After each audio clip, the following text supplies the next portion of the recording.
네, 성경 보겠습니다. 오늘 성경은 누가복음 2장 1절부터 보겠습니다. 네, 성경 보겠습니다. 누가복음 2장 1절부터 7절입니다. 네, 제가 적어드릴게요. 누가복음 2장 1절부터 7절입니다.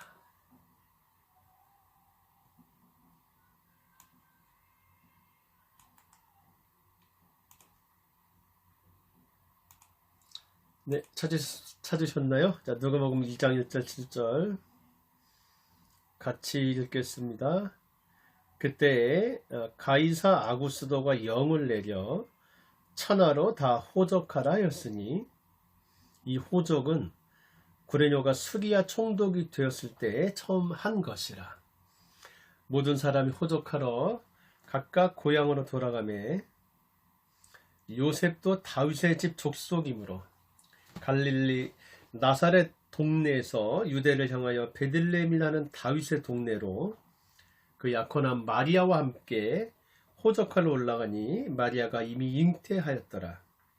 거기 있을 그때에 해산할 날이 차서 첫 아들을 낳아 강보로 싸서 구유에 뉘었으니 이는 여관에 있을 곳이 없음이러라. 아멘. 네, 우리 혹시 옆에 우리 성탄을 축하할 분 계시면 같이 인사 나눠보겠습니다. 메리 크리스마스, 메리 크리스마스, 메리 크리스마스. 네, 오늘 여러분들과 오늘 성탄절 메시지를 나누길 바랍니다. 사실 오늘 저희가 읽은 이 이야기는 2000년 전 우리와는 좀 멀리 떨어진 곳에 있었던 한 부부의 이야기입니다. 오늘 이 이야기가 2000년 전 유대인 어떤 부부의 이야기가 아니고 내 이야기가 될 수 있기를 바랍니다. 자, 오늘 그런 성탄의 은혜가 우리 모두에게 있기를 바랍니다. 그래서 12월 25일만이 성탄절이 아니고 매일매일이 성탄절이 됐으면 좋겠습니다. 이런 소망과 믿음으로 오늘 성탄절 메시지 여러분들과 나누도록 하겠습니다. 네, 오늘 이야기의 공간적 배경은 로마 시대입니다. 로마 시대의 식민지였던 유대 땅입니다. 시간적 배경은 언제냐? 오늘 1절 보시면 가이사 아구스도가 로마를 통치할 때입니다. 세계사에서 가이사 아구스도는 로마의 실권을 장악했던 옥타비아누스 율리우스 카이사르를 뜻합니다. 발음 어렵죠? 그는 BC 27년 예수님 오시기 한 30년 전쯤 되죠. 로마 원로원으로부터 아우구스투스, 오늘 우리 성경엔 아구스도라고 합니다. 아우구스투스라는 칭호를 받습니다. 이 아우구스투스란 말은 숭고한 자, 고귀한 자, 지극히 높은 자란 뜻입니다. 그러니까 거의 신격에 가까운 이름입니다. 그러니까 로마 우리 원로원으로부터 옥타비아누스 율리우스 카이사르는 거의 신격에 가까운 이름을 선물 받습니다. 이런 대단한 칭호를 받은 카이사르 아우구스투스는 생전에 신적인 존재로 추앙됐습니다. 오늘 이번에 가이사 아구스도요. 죽고 난 뒤에는 아예 신으로 숭배를 받았습니다. 그 사람이 누구냐? 오늘 본문에 2장 1절에 나오는 가이사 아구스도입니다. 그는 우리 성경엔 가이사 아구스도, 우리 일반적인 세계사의 표현은 카이사르 아우구스투스. 이 사람은 실권을 잡은 지 얼마 후에 자기가 통치하는 로마 제국의 통치 기반을 확고히 하고자 로마 전역에 걸쳐 인구 조사를 실시합니다. 그게 오늘 뭐냐면 영을 내려 천하로 다 호적하라 했으리란 말의 뜻입니다. 우리 인구 조사입니다. 제국을 운영할 재원이 얼마인지를 파악하고 전쟁이 났을 때 군대로 동원할 수 있는 인구가 얼마인지를 조사하기 위한 그러한 우리 조치였습니다. 본문에 나오는 호적하라라는 영은 카이사르 아우구스투스, 가이사 아구스토가 행했던 두 번의 인구조사 중에서 하나를 가리킵니다. 카이사르 아우구스투스, 가이사 아구스토가 발음 잘 안 되네요. 내린 명령을 따라서 로마의 통찰에 있는 모든 사람이 고향으로 돌아가 인구조사에 응했습니다. 본문은 그 인구조사에 응했던 사람들 중 하나인 유대인 누구요? 자, 4절에 요셉, 또 누구요? 5절에 마리아, 그의 약혼자 마리아의 이야기입니다. 가난했을 것으로 보이는 이 유대인 부부는 고향 베들레헴으로 돌아가 인구조사에 응하려 합니다. 이 인구조사는 여러 날이 걸리는 일이었고 아내는 임신한 상태였습니다. 마침 이때 아내에게 해산의 조짐이 왔습니다. 그런데 유대인 부부는 방을 구할 수가 없었습니다. 그들은 하는 수 없이 가축우리의 첫 아들을 낳습니다. 그리고 자신들의 첫 아들을 짐승의 밥통에 눕힙니다. 여러분, 오늘 성경엔 감정 묘사는 들어있지 않습니다. 그렇지만 이 내용만으로도 굉장히 오늘 이야기는 슬픈 이야기입니다. 힘의 크기나 사회적 영향력으로 보자면 오늘 이 이야기는 시대 버금가는 인간, 가이사 아구스도의 통치 이야기 중 하나입니다. 본문은 존귀한 존재, 지고자, 숭고한 자인 로마 황제가 인구조사를 명령하고 그에 따라 로마 제국 전체가 움직인 이야기입니다. 거기에 볼 것 없는 가난한 유대인 부부의 출산 이야기가 슬쩍 덧붙어 있을 뿐입니다. 인간의 눈으로 보자면 오늘 이 이야기의 주인공은 숭고한 존재로서, 지고자로서 말 한마디로 대제국 로마 전체를 움직이는 황제여야 옳습니다. 요셉과 그의 약혼자 마리아는 로마 황제의 명령을 따라서 움직여야 했던 힘없는 사람 가운데 하나일 뿐입니다. 또 그들 부부의 첫 아들 출산은 로마 황제의 인구조사 명령을 따라야 하는 상황에서 벌어졌던 여러 슬픈 이야기 가운데 하나일 것입니다. 그런데 누가는 가이사 아구스토가 아니라 요셉과 마리아 부부를 지금 주목하고 있습니다. 누가는 천하를 호령했던 가이사 아구스도의 인구조사가 아니라 가난한 유대인 부부가 몹시 초라한 환경 가운데서 출산한 그들의 지금 첫 아들을 주목하고 있습니다. 그 아기, 왜냐하면 이 아기는, 그들의 첫 아들은 하나님이 하셨던 약속의 이루어짐이었기 때문입니다. 하나님은 오래전부터 인간을 죄에서 구원할 존재를 보내시겠다고 약속해 오셨습니다. 예언자들이 줄기차게 인간을 죄에서 구원할 존재가 온다라고 하나님의 감동을 받아 얘기했었더랬어요. 하나님은 그 약속을 지키셨습니다. 그 증거가 바로 오늘 이 아기의 탄생이었습니다. 가난한 유대인 부부가 출산했던 이 아기는 구약에서부터 계속 예언되었던 존재의 메시아입니다. 이 아기는 유대인뿐 아니고, 자, 누가의 견해에 따르면, 누가복음의 특징인데요, 이 아기는 선민 유대인뿐 아니라 전 인류를 죄에서 구원하기 위해 하나님이 이 세상에서 보내신 존재입니다. 이 아기는 요셉과 마리아의 첫 아들이 아니고 인류를 죄에서 구원할 존재입니다.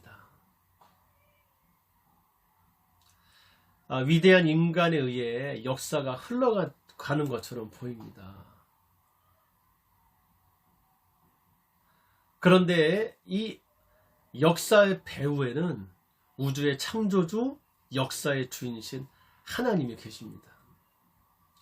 눈에 보이지 않는 그분에 의해서 눈에 보이는 역사가 이루어지고 있습니다. 하나님이 인간의 역사 속에서 당신의 구원 이야기를 쓰고 계세요. 누가는 지금 제가 말씀드린 이 관점에서, 어떤 관점이요? 역사의 배후에는 역사의 주이신 하나님이 계신다. 하나님이 인간의 역사 속에서 당신의 구원 이야기를 쓰고 계신다. 누가는 이 관점에서 본문에 지금 나오는 이야기를 쓰고 있습니다. 누가는 지금 이 관점에서 본문에 나오는 초라한 두 사람, 또 그들이 낳은 아들을 주목합니다. 누가는 예수님의 탄생 이야기를 통해서 이렇게 말하고 있습니다. 오늘 이 이야기의 주인공은 로마 황제 가이사 아구스토가 아니다. 역사의 주인이신 하나님이시다. 가난한 유대인 부부의 출산은 유대의 하층민 출신 부부가 힘없이 밀리면서 권력자의 명령을 따르는 중에 벌어진 슬픈 사건만이 아니다. 그들의 출산 이야기는 인간의 이기적인 욕망이 벌였던 일을 인간 모두를 구원하는 일로 바꾸어 쓰고 계시는 하나님의 행동이다. 누가는 지금 이렇게 말하고 있습니다.